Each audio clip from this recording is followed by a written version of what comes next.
E como o farmacêutico pode contribuir, né? Em que etapa? Então, em várias etapas, né? Eu trouxe esse quadro que fala, então, várias etapas do processo medicamentoso, né? Desde a seleção, prescrição, dispensação, administração, onde o farmacêutico pode estar atuando de forma decisiva para com que se propicie um ambiente mais seguro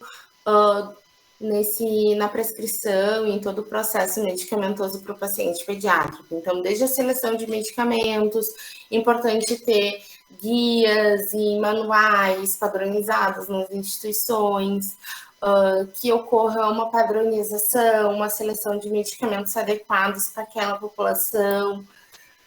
Na prescrição médica, identificar se a dose está correta, de fato individualizada para aquele paciente, levando em consideração o peso, a etapa de crescimento, a faixa etária, as necessidades clínicas do paciente, a superfície corporal, a questão de possibilitar no sistema ou até mesmo em treinamentos, caso não for informatizado, a correta utilização de unidades de medida nas doses, que às vezes uma unidade de medida pode fazer toda a diferença, né, e causar um erro grave.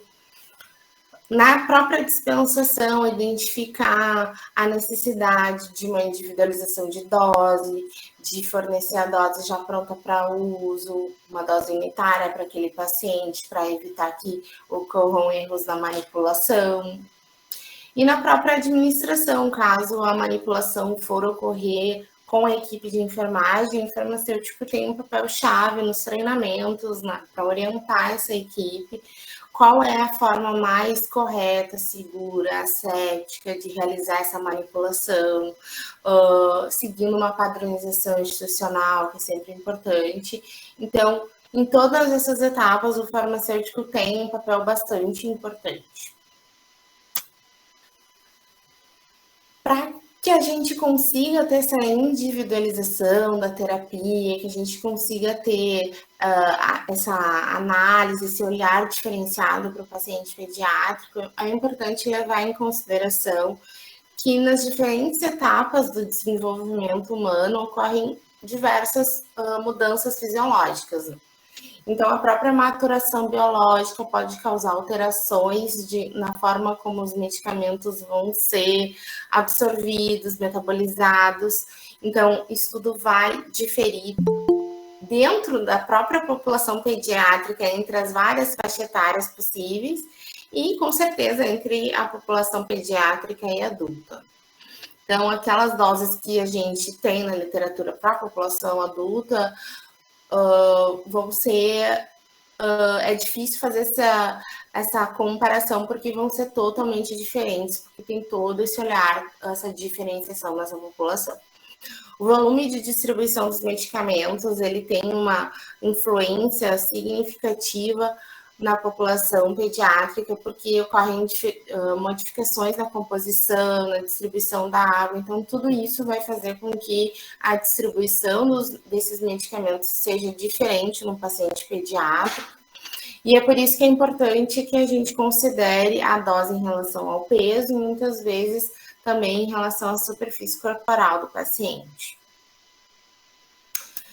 E para isso, então, é necessário que a gente tenha o mínimo de conhecimento em alguns cálculos farmacêuticos. Às vezes não são coisas que são muito complexas. Eu sei que às vezes acaba gerando uma certa resistência, mas o mínimo de conceitos básicos que o profissional farmacêutico tem mais proximidade, tem mais afinidade, ele, na orientação do profissional, os outros profissionais de assistência, enfermagem, isso já auxilia bastante a como realizar o preparo correto dos medicamentos. Então, realizar treinamentos é fundamental e às vezes a gente precisa só ter em mente e fortalecer conceitos básicos, né? Então, unidades de medidas, diferenças, como realizar conversões, isso faz toda a diferença.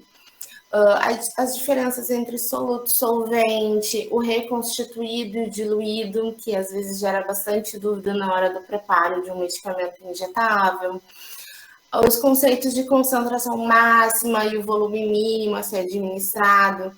Então, aqueles casos em que é necessário que o paciente receba o mínimo de volume, uma restrição hídrica, é necessário fazer alguns cálculos. Conseguir fazer, às vezes, uma simples regra de 3 para converter a dose prescrita em miligramas e qual volume em mililitros a ser administrado. Esses conceitos, eles são muito importantes para a assistência, e fortalecer esses conceitos em treinamentos fortalece muito a equipe e deixa a equipe muito segura em realizar esses preparos. Uma estratégia que vem ganhando bastante força nessa área, então, e não só na área pediátrica, mas na área hospitalar, né, é a questão do fracionamento de doses ou da dose unitária. Então, para tentar tirar essa responsabilidade da equipe de enfermagem e fazer com que o preparo ocorra diretamente no setor onde os farmacêuticos atuam, e a gente possa dispensar esse medicamento pronto para uso ou necessitando de uma manipulação mínima pela equipe de enfermagem, é a forma mais segura que a gente pode oferecer nesse ambiente, onde a gente vai propiciar também com que ocorra menos desperdícios, né? Isso é fundamental, porque a gente sabe que os medicamentos eles vêm em volumes e em concentrações acima daquelas que vão ser utilizadas para o paciente. Muitas vezes pacientes menores vão requerer doses muito pequenininhas, então às vezes acaba ocorrendo um desperdício grande, né, de frascos. Então, se a gente tem um sistema de fracionamento da dose unitária, essa questão é bastante reduzida e, consequentemente, a gente evita custos, né, que são inerentes a essa questão do desperdício. E, claro, a gente vai evitar os erros relacionados ao preparo pelo restante da equipe assistencial, porque a gente assume que preparando medicamentos no ambiente onde o farmacêutico atua ou onde o farmacêutico gerencia o preparo, a gente tem um treinamento especializado. Então, a gente tem menor probabilidade que ocorram erros, e a gente tem a possibilidade de que haja uma maior padronização dessas etapas, né?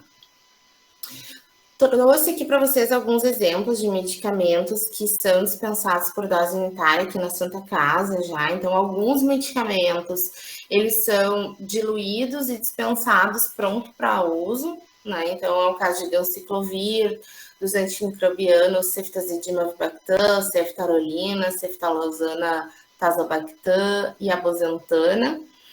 Para alguns medicamentos é realizada a reconstituição da dose prescrita, mas ele é dispensado para a unidade, necessitando ainda da diluição. Por que isso? Porque a gente consegue estender o período de validade após a reconstituição. Muitos medicamentos possuem uma validade maior após a reconstituição. Também porque a prática assistencial não permite a guarda de medicamentos já diluídos, né? E também propiciar uma maior autonomia mesmo da equipe na realização da diluição de acordo com a necessidade do paciente. Então, é o caso da peracilina tazobactam, da cefepima e da vancomicina. A levosimendana já é diluída e dispensada pronta para uso, e a enoxaparina também. A gente realiza, na verdade, o fracionamento, não é necessário uma diluição, mas a gente fraciona para doses menores, muitas vezes porque as apresentações comerciais, elas trazem doses ainda elevadas para a população pediátrica, então a gente faz o fracionamento de algumas doses. Outra estratégia para tentar controlar e monitorar a dose desejada e o efeito terapêutico a ser alcançado é o monitoramento de nível sérico de medicamentos. Então, trouxe como exemplo mais frequente a vancomicina. A gente tem bastante dificuldade na população pediátrica de ajustar a dose com aquela concentração sérica desejada, porque a gente tem diferentes volumes de distribuição, de depuração, dependendo do momento, né, de desenvolvimento da criança, do peso, da superfície corporal. Então, a gente tem múltiplos fatores que podem estar influenciando o alcance da concentração sérica desejada, e esse ajuste fino entre a dose prescrita e a concentração sérica, ele acaba demorando um pouco mais para ser alcançado na pediatria. E muitas vezes no adulto também, porque a vancomicina é um medicamento que exige bastante. Mas na pediatria a gente já tem bastante padronizado aqui na instituição a solicitação e acompanhamento de nível sérico de vancomicina para ajuste de dose.